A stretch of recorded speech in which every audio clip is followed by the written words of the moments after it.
You're about to enter the Reb Zone Sports Show on Fox 5. A frustrating week filled with roller coaster losses both on and off the court. Next in the Reb Zone, we recap everything that's happened in the last 7 tumultuous days. Plus, it's tourney time and the brackets are set. A breakdown of what UNLV must do and who they'll face in their quest for 3 straight wins and a berth in March Madness. Hold on to your seats. March is just getting started in the Reb Zone, and we're going straight to the top right now. You are now entering the Reb Zone Sports Show on Fox 5. Lots to talk about in the Reb Zone tonight as we look back, but more importantly, we look ahead to the conference tournament. Kevin Bollinger alongside Running Rebels head coach Dave Rising. Coach, this quite simply was not the greatest of weeks. It was a tough week in a lot of ways. A lot of positives to draw from how we played at various times during both games, but disappointing outcomes in both games as well, but a lot to look forward to this week. Well, let's start with our recap of last night's game at UNR, where UNLV was looking to avoid a season sweep.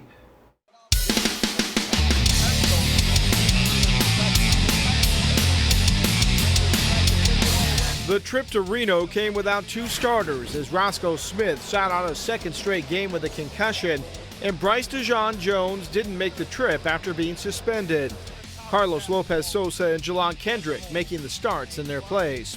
The Rebels faced adversity and came out hot, especially from long range.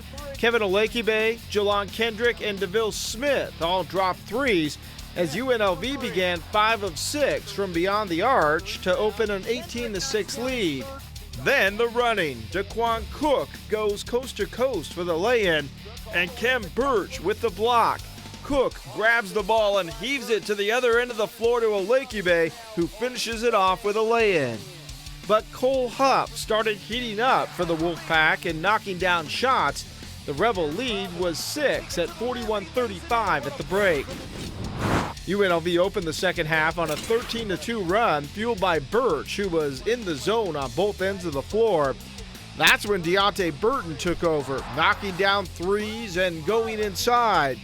The Rebels consistently broke down defensively, and Burton took advantage. Watch the drive and vicious slam that gave Reno a 3-point lead with 6 minutes to go.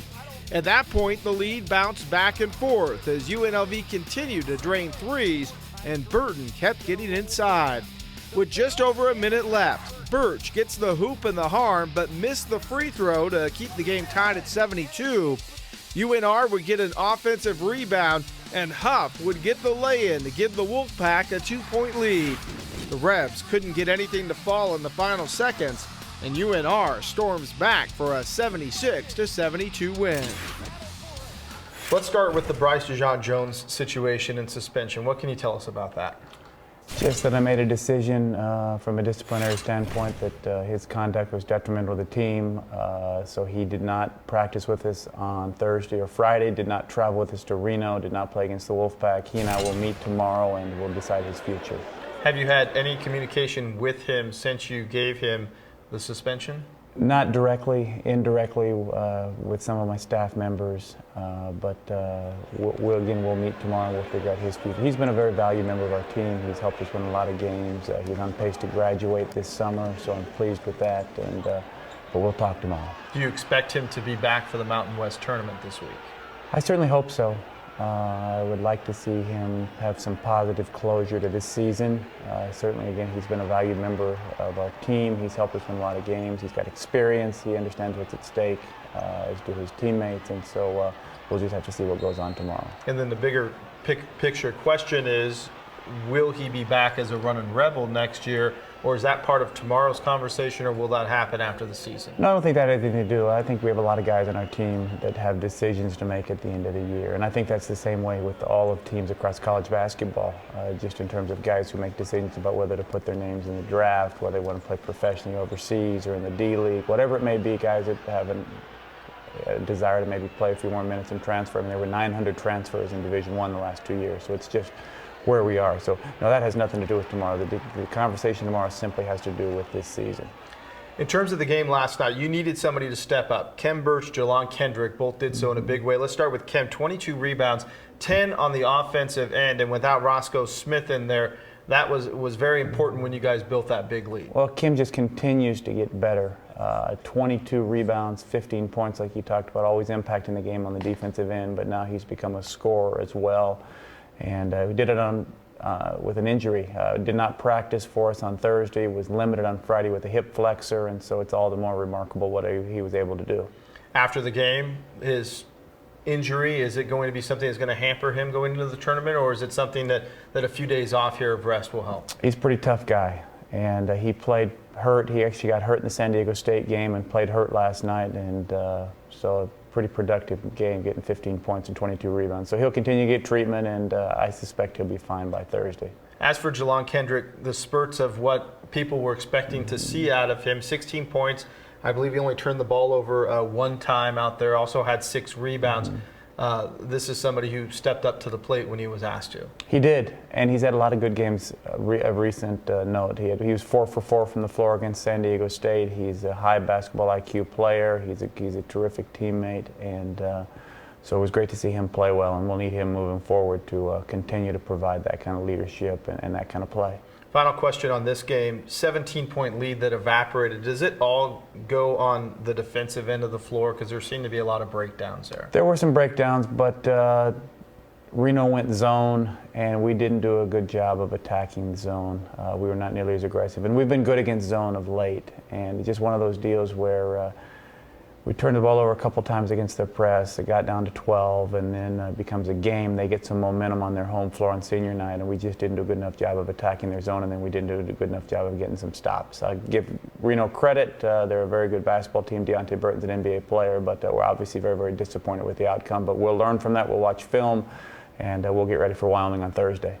Well, Wednesday night, the Runnin' Rebels had their game against San Diego State. The seniors were honored as the Aztecs came into the Thomas and Mack for a tight game that fell apart in the final minutes.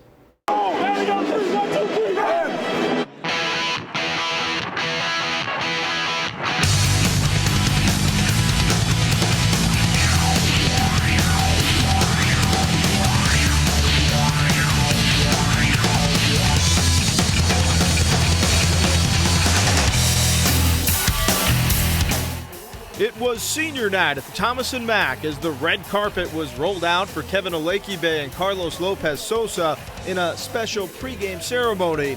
A huge crowd on hand, 16,000 plus, and whiteout conditions as rival San Diego State was in town. Roscoe Smith did not play because of a concussion suffered at Air Force the previous weekend. UNLV did jump out to a quick lead. Bryce DeJean Jones with the three-pointer, but the Rebels had trouble in the first half with some Aztec pressure. UNLV turned the ball over 5 times in the first 4 minutes. This takeaway and slam by J.J. O'Brien capped a 10-0 Aztec run. UNLV pushed back. On the break, the drop pass to Kem Birch for the two-handed flush. That would keep it tight. This power move by Chris Wood gave the Rebs the lead back. DeQuan Cook dropped a couple of 3 balls, but the turnover issue didn't go away.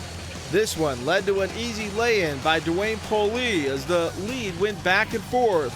Late in the first half, Olakibe knocks down a 3 in the corner. Then in the same spot with 0.2 of a second left, KO gets fouled. He made 2 of 3 free throws, and despite 12 first-half turnovers, the Rebels went into the locker room with a 34-33 lead thanks to 52% shooting. The second half continued with the seesaw battle. Jelon Kendrick knocking down a 3 to open the lead to 5. But Polee drove and threw down a slam to keep San Diego close. Not to be outdone, UNLV goes alley-oop to Wood, and Kendrick popped another triple. That's when Aztec freshman Matt Shrigley caught fire, dropping 3s from all over the floor. We were tied at 61 with about 3.5 minutes to go, but the Rebels went ice cold and the Aztecs pulled away. Polee had another slam. Xavier Thames gets the hoop and the harm, and Winston Shepard gets the dagger with this 3.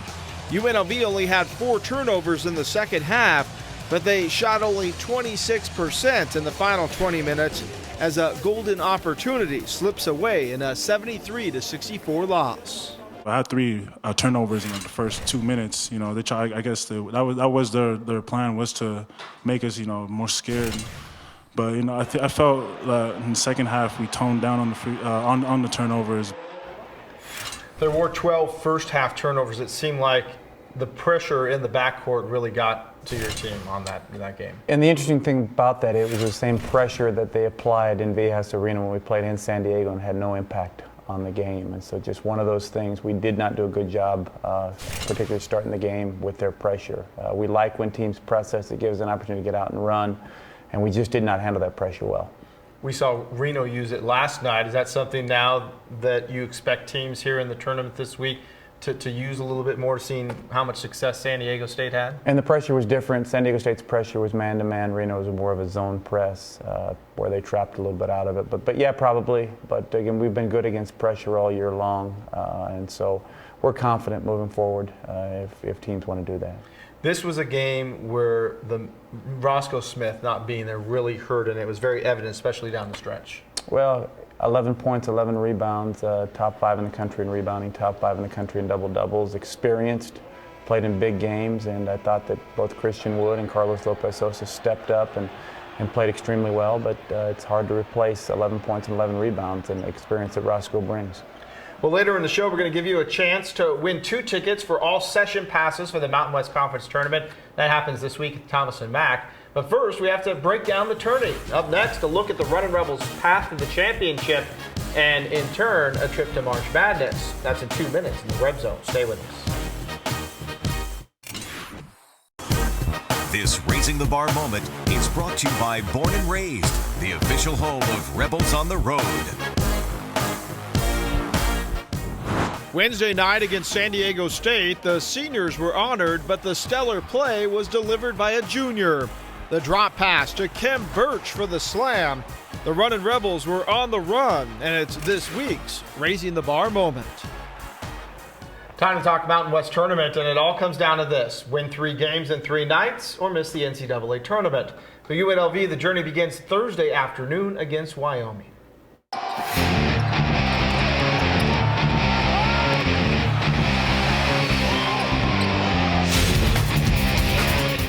The Rebels come into the conference tournament the number 4 seed and will face 5th seed Wyoming in a 2:30 tip at the Thomas & Mack on Thursday. The Cowboys will be without star player Larry Nance Jr., but in his absence, they've still been able to compete down the stretch. Wyoming's methodical offense frustrates opponents by taking the shot clock down under 15 seconds before any motion. In their only meeting this season at the T&M, UNLV held on for a 48-46 win.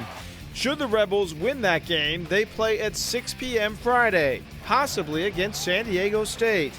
But in a weird and contested conference season, upsets could put the brackets out of whack. As the 4 seed, the Rebels wouldn't face New Mexico or Boise State unless it's in the championship game Saturday afternoon at 3. In any given game, it's conceivable that 10 of the 11 teams have a legitimate chance of winning. This could turn into the Mountain Wild Wild West. So Wyoming doesn't have Larry Nance Jr. How does that affect game planning coming into this game Thursday?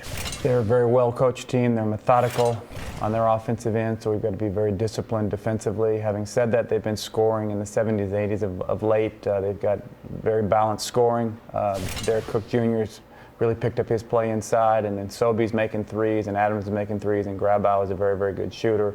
Granberry starting at the 4 spot. So it's a difficult challenge for us in terms of how they play. We're going to have to be ready for that game, absolutely. Expecting Roscoe Smith back in the lineup on Thursday? Roscoe was cleared, and we'll practice tomorrow. We'll practice on Monday, so it'll be good to get him back, and it'd be good to have the extra day. Usually we play on Wednesday, so we don't play till Thursday, so we have Monday, Tuesday, Wednesday to get him ready. Very simple math here. Win 3 games in 3 nights. Does this team have the ability both mentally and physically to do that? Absolutely. Absolutely. We're very optimistic. We're excited about the opportunity we have. We are concentrating 100% on Wyoming. We know the challenge that will be. I've always said, whatever tournament you're in, the hardest game to get is always the first one. It's just how it works psychologically. So we're not looking past Thursday. Doesn't matter who we play the next night. If we can't get past Thursday, that doesn't matter. But again, we're excited to be playing. It's been a season that's had a lot of positives. I'm excited about that. Has had a lot of adversity, some downs, but at the same time, we've grown, we've gotten better. I think we're a good basketball team going in, and 3 good days of practice give us an opportunity and a lot of hope. That's a 2:30 tip on Thursday afternoon. You can get tickets to that session at unlvtickets.com, and there are some still available for that. We still have those all-session tickets to give away to the Mountain West Tournament. And then straight ahead, we're going to look at the progress of freshman Chris Wood, what his focus has been for his improvement, and how big of a role will he play for the Running Rebels in the future. That's after the break as the Red Zone rolls on. You're watching the Reb Zone Sports Show on Fox 5. One thing Running Rebel fans have seen this season is the progression of freshman Christian Wood. He has played his way in the minutes in key situations, and he's showcasing why he's going to be an important piece to the UNLV puzzle for the next 3 years.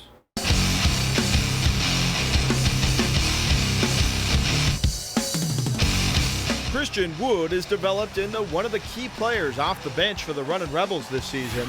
At 6'10", he has shown an ability to not only play inside, but shoot from outside, which is a luxury every college team in America would love to have out of a big man. He attributes the progress to working with strength coach Jason Cabo and spending time in the gym. Working on my shot, getting to the basket, I have to be aggressive, and I got to stay strong. Lifting weights with Cabo in the weight rooms really helped me out. Especially Coach Rice telling me I have the green light, drive and shoot, and when I'm open, just shoot, and he believes in me. Wood played at Findlay Prep, and even though the Pilots play the best in the country, he has seen the step up to college ball is dramatic. It's way different from high school. I can just tell you that now. Defensively, I think I've gotten way better. I think I'm starting to understand college more. I think that's what's helping me be a better defensive player. Wood will bulk up to be a bigger presence inside, but right now he's content with his job of spotting Roscoe Smith and Kem Birch, the beginnings of what promises to be a terrific Rebel career. I understand what my role is and what I have to do, and I'm very happy with it. Wood came in highly touted. What are your thoughts on his progression as we've gone through the season? He's worked hard. He's gotten better. He's been a terrific teammate. With Roscoe Smith's concussion, he played 30 minutes and 28 minutes in the 2 games that Roscoe was out, and so he's gotten valuable experience there. But he's just gotten better from start to end of the season. We got a lot of basketball still to be played, but I just think he's got a very, very bright future. He's a versatile player, can score on the inside, can score on the outside. He's becoming a much better defender. And I think he's going to be a very, very good Running Rebel moving forward. And a lot of hard work for him in the offseason, but I think he could have a breakout sophomore year. Yeah, how important is it for him to bulk up a little bit here in his offseason? Well, I think he understands that. I still think the best piece for him offensively is his ability to score in the post. I mean, he's one of our best, if not our best, low post scorer. He does have the ability to step out and face up and shoot the jump shot, but he's a very, very accomplished inside scorer as well as a passer. And so I just think with the hard work he's going to put in the offseason, I think he's going to have a breakout sophomore year. Well, now is your time to win those 2 all-session passes to this week's Mountain West Tournament over at the Thomas & Mack, courtesy of UNLV Tickets. Be the 5th caller right now at 1-888-FOX-5-WIN. That's 888-369-5946. Caller 5 wins the package worth several $100s, and you'll be able to see every men's and women's game beginning tomorrow through Saturday's championships.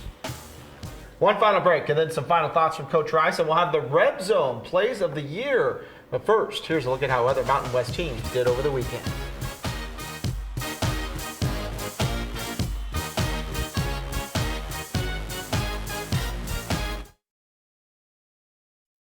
You're watching the Reb Zone Sports Show on Fox 5. 3 wins, 3 nights, March Madness. Very simple. It is, and it's an exciting time of year, and that's why they call it March Madness. Nothing better than conference tournaments in terms of excitement for players, for coaches, for fans, and again, our whole concentration is on Wyoming. We understand the difficult challenge it'll be playing against the Cowboys on Thursday. Coach, thanks for all your help all season. We appreciate it. This Absolutely. is our final episode of the Reb Zone this season, our first doing so here at Fox 5. It really has been a pleasure bringing you all the highlights and analysis, and I'm happy to announce we're going to be back again to do it next year. So look for things bigger and better the Sunday before the college football season kicks off, and we'll continue to follow the Running Rebels postseason run over the next few weeks on Fox 5 News. Special thanks to my photographer and editor, Robbie Hunt, for all of his top-notch work this season. To everyone behind the scenes that makes it possible, Coach Rice and Coach Houck, for all of your thoughts and insights, and to you for joining us every week. We leave you tonight with some of our favorite plays of the Reb Zone over the last 7 months, and we'll see you in August. Good night. Somebody lock me up! Hey, hey, hey! I've had the highest mountains, I've had the deepest river. You can have it all, but now keep moving. I'll take it in, but don't look down. 'Cause I'm on top of the world, eh? I'm on top of the world, eh? Been waiting on this for a while now. Paying my dues to the dirt. I've been waiting to slide, eh? Been holding it in for a while, eh?